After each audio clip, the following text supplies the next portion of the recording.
아주 먼 옛날 전통과 역사가 살아 숨쉬는 안동마을에 박씨성을 가진 한 영감이 살고 있었습니다. 사람들은 그를 박영감이라 불렀습니다. 그의 너른 기와집과 끝없이 펼쳐진 논밭은 그의 성공을 증명해 주었죠. 이렇듯 남부러울 것 없어 보이는 박영감이었지만 그의 마음속에는 늘 무거운 걱정거리, 그것은 바로 그의 외아들 선우였습니다. 선한 눈매와 고운 마음씨를 가진 청년이었죠. 허, 저 착해 빠진 녀석을 어찌하면 좋을꼬. 내 눈에 흙이 들어가기 전에 세상 물정을. 아들 박선우는 어릴 적부터 유난히 마음이 여리고 정이 많았습니다. 아버지, 저기 버려진 강아지가 너무 불쌍합니다. 며칠 굶어. 선우야, 세상 모든 불쌍한 것들을 내가 다 거둘 수는 없느니라.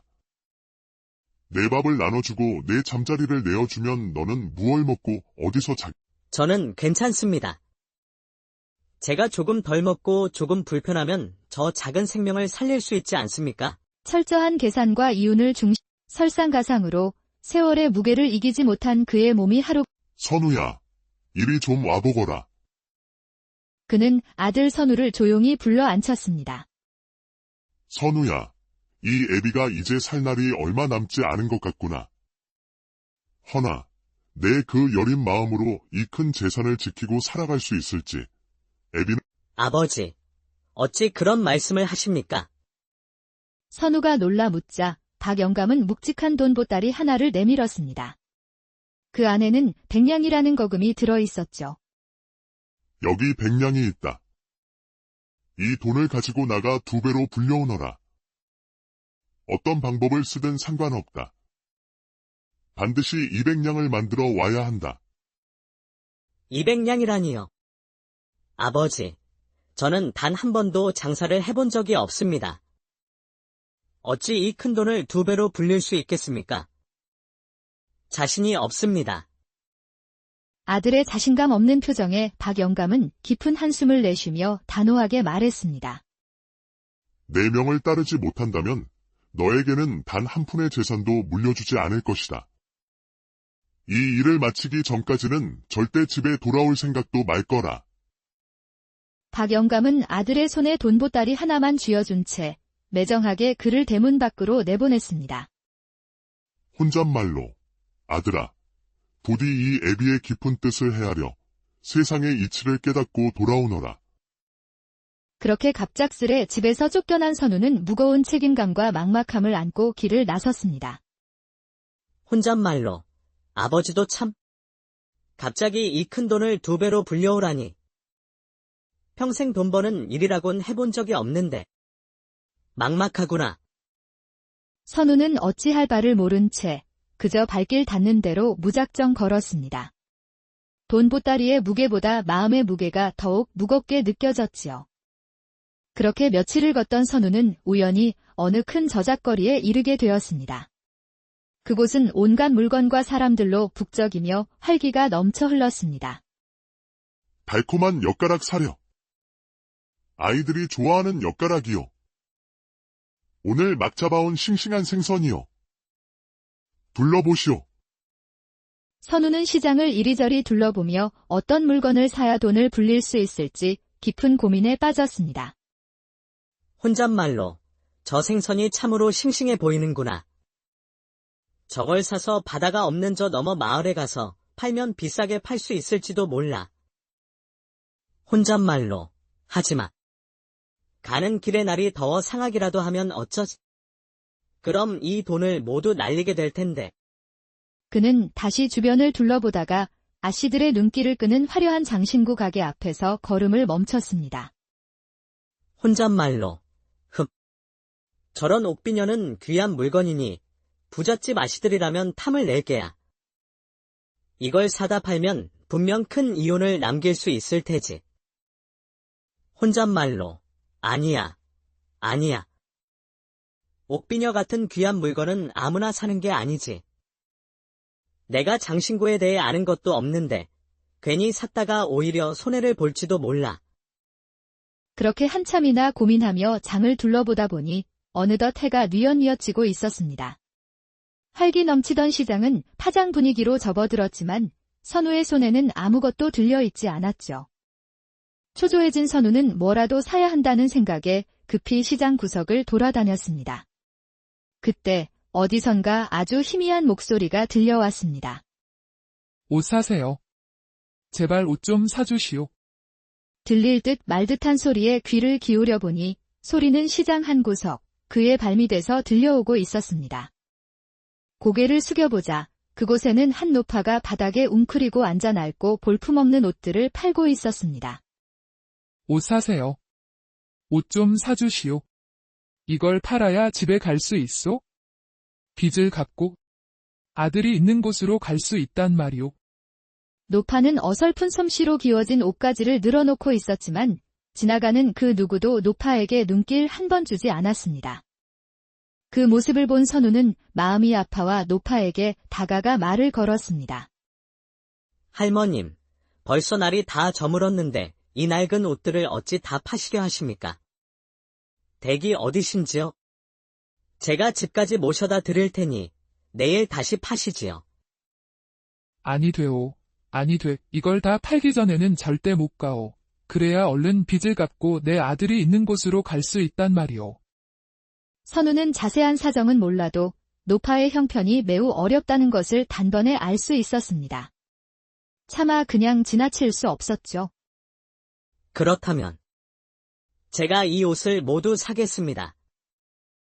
전부 다 해서 얼마입니까?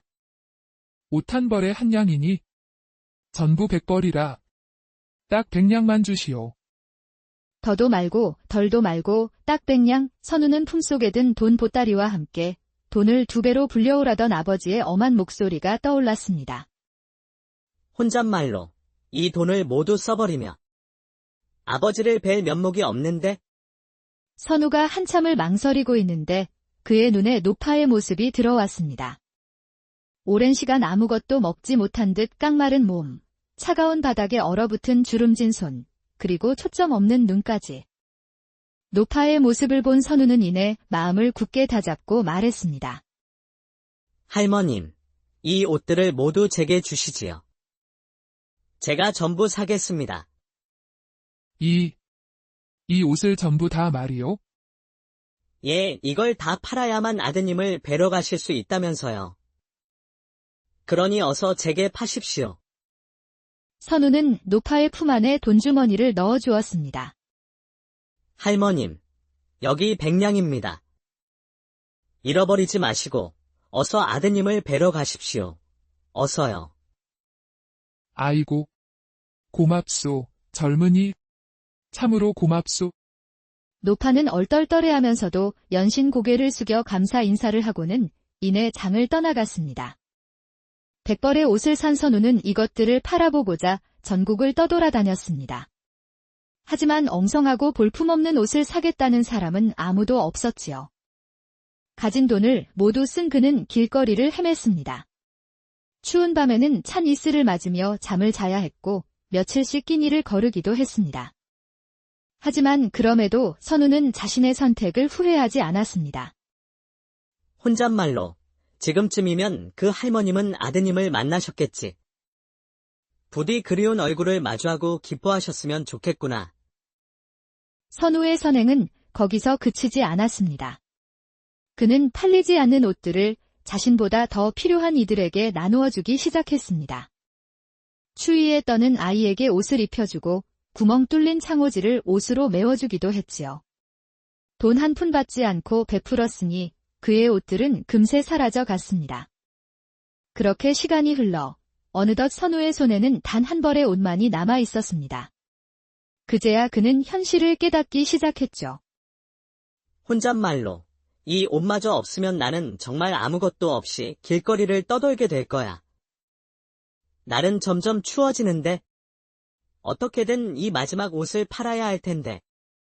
선우는 남은 옷 한 벌을 손에 들고 하염없이 걸었습니다.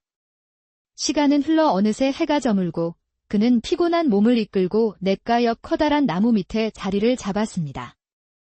그가 막 잠이 들려던 찰나 어디선가 빨래방망이를 두드리는 소리가 그의 잠을 깨웠습니다. 혼잣말로 이 늦은 시간에 누가 빨래를 하는 거지? 선우는 궁금한 마음에 소리가 나는 냇가로 향했습니다. 그곳에는 한 여인이 달빛에 기대어 홀로 빨래를 하고 있었습니다. 그녀는 차가운 물에 언손을 호호 불어가며 방망이를 두드리고 있었지요. 부인. 혹시 제가 좀 도와드릴까요? 화들짝 놀라며 아닙니다. 제 옷인 거요. 제가 직접 빨아야지요. 그러시군요. 그런데 어찌 이리 늦은 시간에 빨래를 하고 계십니까? 형편이 넉넉지 못하여 가진 옷이 이 한 벌뿐이라 옷이 더러워져 이렇게 밤에라도 급히 빨고 있던 중이었습니다. 자세히 보니 여인은 야른 속옷 차림이었고 그녀가 빨고 있는 옷은 어두운 밤에도 보일 만큼 낡고 해져 있었습니다. 그 모습에 선우는 깊은 연민을 느꼈습니다. 그는 잠시 고민하다가 품에 있던 마지막 옷 한 벌을 꺼내 여인에게 내밀었습니다. 받으시지요. 예. 이것이 무엇입니까? 옷 한 벌로 이 추운 겨울을 어찌 나시렵니까? 변변치 않지만 이걸 드릴 터이니 어서 입으시지요. 그러면 한밤중에 빨래하러 나올 일은 없지 않겠습니까? 여인은 잠시 망설이다가 이내 고개를 숙이며 옷을 받아들었습니다. 정말 감사합니다. 이 은혜를 어찌 갚아야 할지. 가진 것을 모두 내어주었음에도 선우는 마음이 꽉 차는 기분이 들었습니다. 별것 아닙니다. 날이 늦었으니 어서 집으로 돌아가시지요. 선우가 미소를 지으며 돌아서려는데 여인이 조심스럽게 그를 불렀습니다. 저기, 밤이 늦었는데 어디서 주무실 예정이신지요? 저는 떠도는 몸이라 늘 그렇듯 저 나무 밑에서 밤을 보낼 생각입니다. 도와주신 분을 이 추운 밤에 그냥 내버려 두는 것은 도리가 아닌 것 같습니다. 괜찮으시다면 저희 집으로 가시지요. 선우는 여인을 따라 발걸음을 옮겼습니다. 달빛을 받으며 한참을 가자 아담한 초가집 한 채가 나타났습니다. 누추하지만 방에서 잠시만 기다리시지요. 금방 상을 차려오겠습니다. 잠시 후 여인이 상을 들고 방 안으로 들어왔습니다. 그런데 상을 내려놓자 선우는 깜짝 놀랐습니다. 가난한 초가집과는 어울리지 않게 부잣집 출신인 선우조차 본 적 없는 진귀한 음식들이 가득 차려져 있었기 때문입니다. 하지만 며칠을 굶었던 선우는 의아함도 잠시 허겁지겁 음식을 먹기 시작했습니다. 음식은 그야말로 천상의 맛이었지요. 정말 맛있습니다. 감사히 잘 먹겠습니다. 따뜻한 음식이 배를 채우자 그동안 쌓였던 피로가 한꺼번에 몰려왔습니다.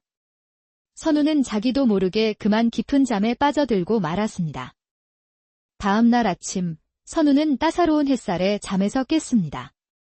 그가 막자리에서 일어나려는데 여인이 방 안으로 들어왔습니다. 일어나셨군요. 밤새 안녕하셨습니까? 시장하실 터이니 어서 식사를 하시지요. 여인은 상을 내밀었지만 그 위에는 음식은커녕 웬 낡은 괴짝 하나만이 덩그러니 놓여 있었습니다. 무엇을 먹으라는 말씀이신지. 선우가 의아해하며 묻자 여인은 아무 말 없이 괴짝을 두드리기 시작했습니다. 괴짝아, 괴짝아. 어서 귀한 손님께 따뜻한 밥상을 내어드리거라. 그러자 놀라운 일이 벌어졌습니다. 괴짝 문이 벌컥 열리더니 눈부신 빛과 함께 그 안에서 아름다운 여인들이 줄지어 나왔습니다.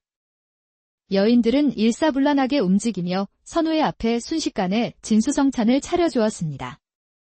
나으리, 어서 드시지요. 그러고는 다시 하나둘씩 괴짝 안으로 사라졌고 여인은 괴짝 문을 닫아버렸습니다. 선우는 넋이 나간 채 여인을 바라보았습니다. 아니, 대체 이게 무슨 일이랍니까? 이 괴짝은 생각하는 어떤 것이든 모두 이루어주는 신비한 물건입니다. 밥이든 고기든 심지어 황금까지도 손에 넣을 수 있지요. 손님께서 제게 베푸신 은혜에 보답하고자 이 괴짝을 손님께 드리고자 합니다. 부디 잘 사용해 주십시오. 하지만 이처럼 귀한 물건을 어찌 제가 단, 한 가지 반드시 명심하셔야 할 것이 있습니다. 이 괴짝은 하루에 단 한 번만 사용할 수 있습니다. 소원을 빌고 나면 반드시 뚜껑을 닫아야 합니다. 만약 이 약조를 어기신다면 끔찍한 일을 겪게 될 것입니다. 부디 제 말을 잊지 마십시오. 알겠습니다. 꼭 명심하겠습니다. 덕분에 귀한 옷을 얻었습니다. 손님의 앞날에 행복만이 가득하기를. 그 말을 끝으로 순식간에 여인과 초가집이 연기처럼 사라져 버렸습니다. 선우가 있던 자리는 텅 빈 벌판으로 변해 있었고 그의 앞에는 신비한 괴짝 하나만이 남아 있었습니다. 선우는 괴짝의 엄청난 힘을 섣불리 사용하기가 두려워 우선 괴짝을 든 채 무작정 집으로 향했습니다. 그렇게 한참을 가다 깊은 산골짜기에서 길을 잃고 며칠을 헤매자 그는 결국 괴짝을 사용하기로 마음먹었습니다. 괴짜가, 괴짜가. 집으로 돌아갈 수 있는 방도를 마련해다오. 그러자 괴짝 문이 열리며 여인들이 나타났습니다.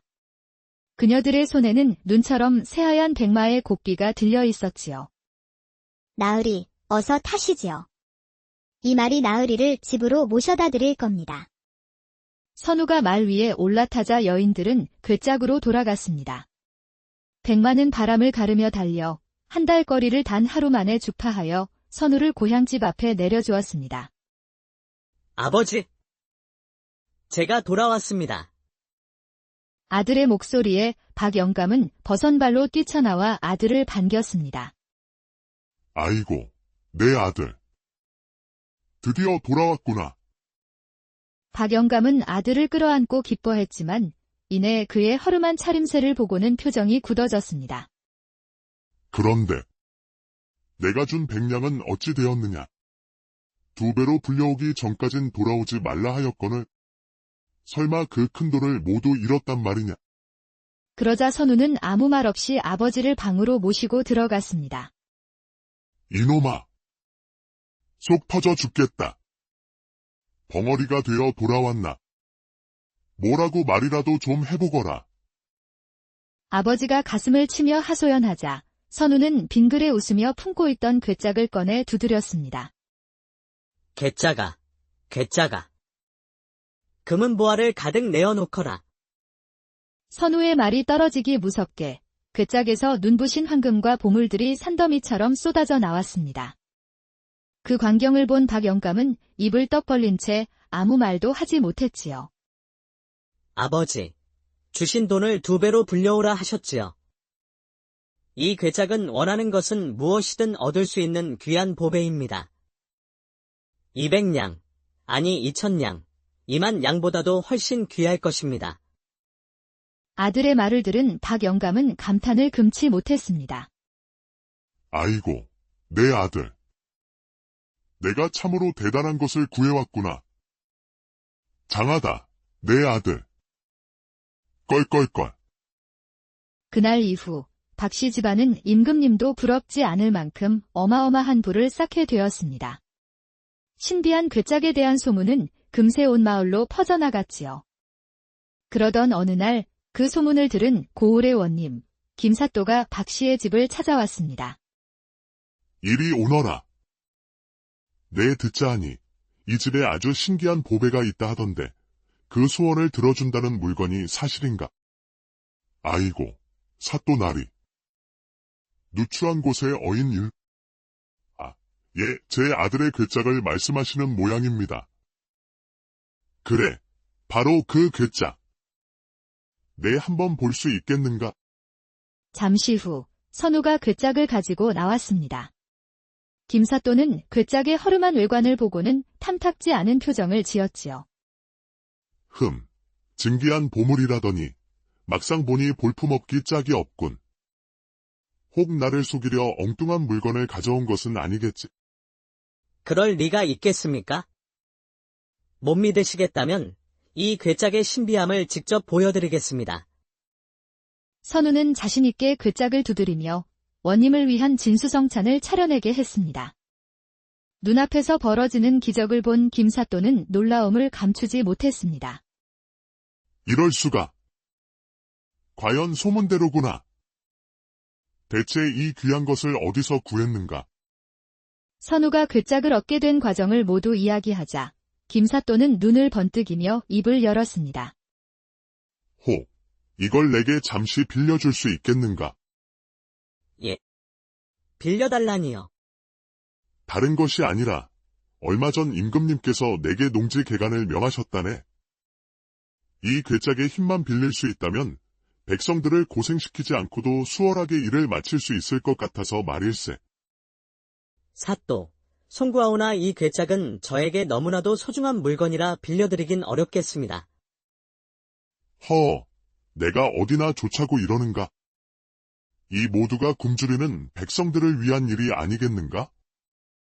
다시 한번 생각해주게. 우리 모두를 위한 일일세. 선우는 깊은 고민에 빠졌습니다.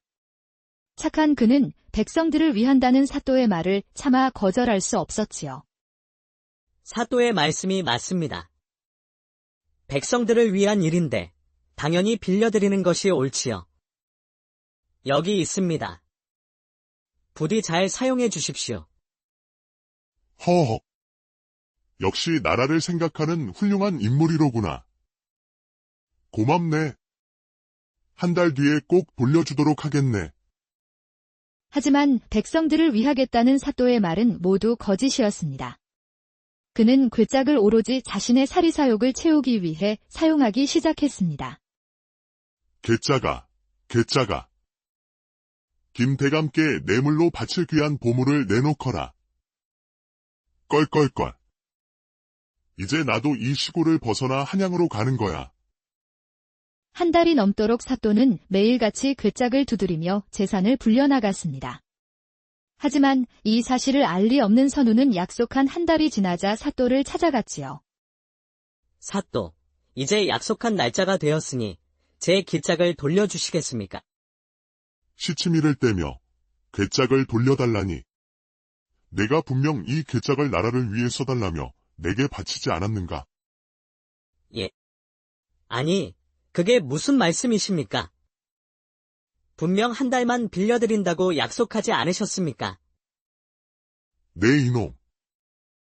감히 나라의 보물을 탐하다니. 이런 역적 놈을 보았나.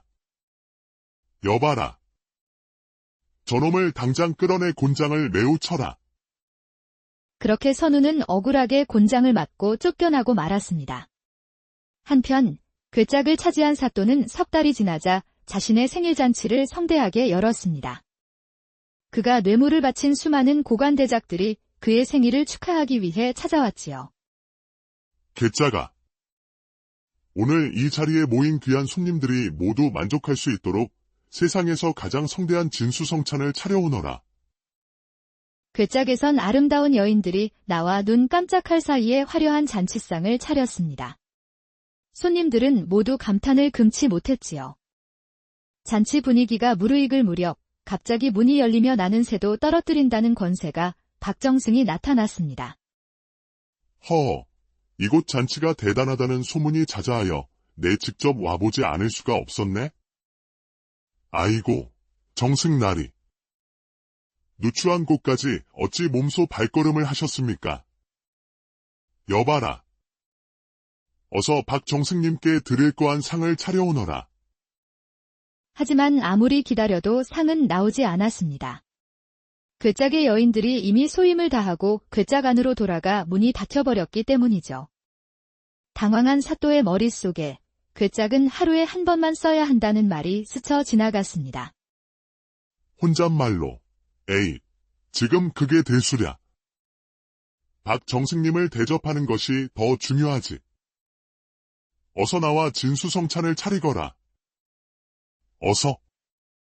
그러자 괴짝이 열리며 눈부신 빛과 함께 사람들이 쏟아져 나왔습니다. 그런데 이번에는 아름다운 여인들이 아닌 덩치 큰 도깨비 병사들이었지요. 도깨비 병사들은 거대한 상을 들고 와 박정승 앞에 내려놓았습니다. 어디 한번 맛을 볼까?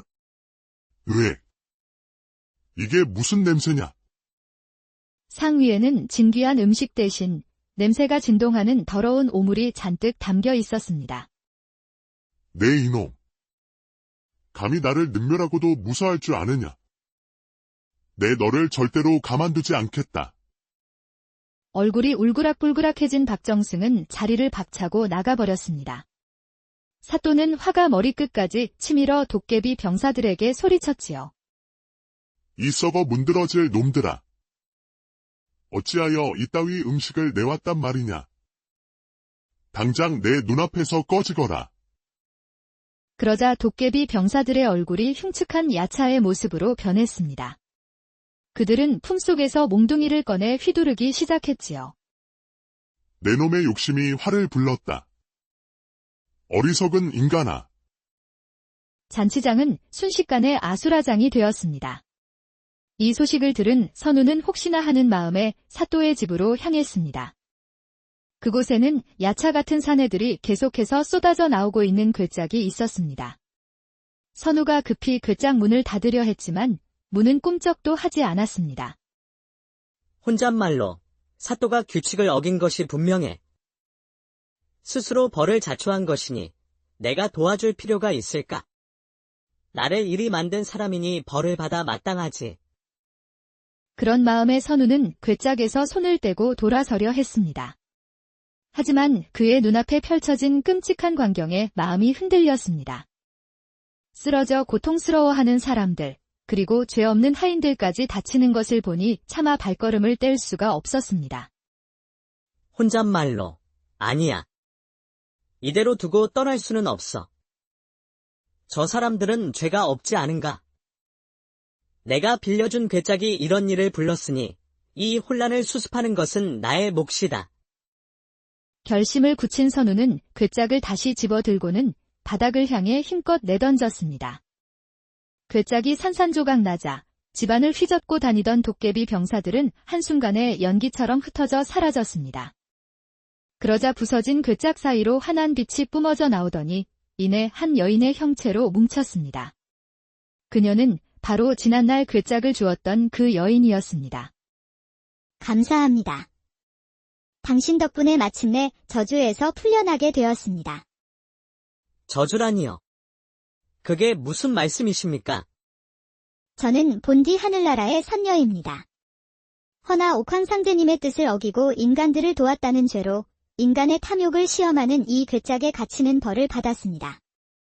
옥황상제님께서는 남을 위해 이 괴짝을 포기하는 자를 만난다면 다시 하늘로 돌아올 수 있게 해주겠다고 약속하셨지요. 하지만 제가 만난 인간들은 모두 저 사또처럼 자신의 욕심을 채우기에만 급급했습니다. 허나 당신은 달랐습니다. 모든 것을 얻을 수 있는 괴짝의 힘을 남을 위해 사용하고 마침내 다른 이들을 위해 기꺼이 그것을 부수었지요. 당신 덕분에 저는 다시 하늘로 돌아갈 수 있게 되었습니다. 진심으로 감사드립니다. 말을 마친 선녀는 환한 빛을 내뿜으며 하늘로 높이 높이 올라갔습니다. 그날 이후 욕심을 부린 김사또와 그에게 뇌물을 받은 관리들은 모두 큰 벌을 받게 되었습니다. 그리고 선우는 어떻게 되었을까요? 괴짝은 사라졌지만 그는 더 이상 여리고 세상 물정 모르는 청년이 아니었습니다. 그는 아버지의 뜻대로 세상의 이치를 깨닫고 지혜와 용기를 얻게 되었지요. 그는 아버지의 유산을 물려받아 예전처럼 어려운 이들을 돕고 베풀며 살았습니다. 그의 선한 마음과 지혜로운 판단은 온 마을에 귀감이 되었지요. 그렇게 선우는 진정한 부와 행복의 의미를 깨닫고 많은 이들의 존경을 받으며